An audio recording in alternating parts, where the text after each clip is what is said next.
November 2, 2017, 2:29 p.m. PT by Graeme McMillan. Star Wars The Last Jedi. We're sitting down now. We're talking about the next 10 years of stories, the Lucasfilm president said. Star Wars Episode 9 isn't going to be the end for Rey, Finn or other characters introduced in The Force Awakens, with Lucasfilm president Kathleen Kennedy telling the weekly Star Wars show web series that plans are already afoot for potential new stories. We're sitting down now, we're talking about the next 10 years of Star Wars stories, and we're looking at, narratively, where that might go, Kennedy said while talking about the work of Lucasfilm's story group.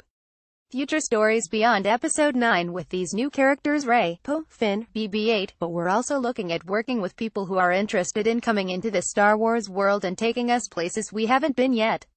That's exciting, too, because it's a vast galaxy far, far away.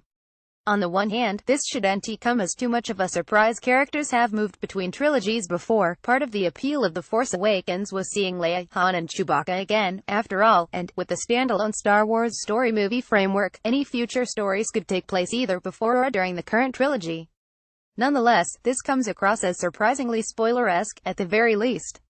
It's also interesting that the exec didn't mention exploring future stories with Adam Driver's Kylo Ren.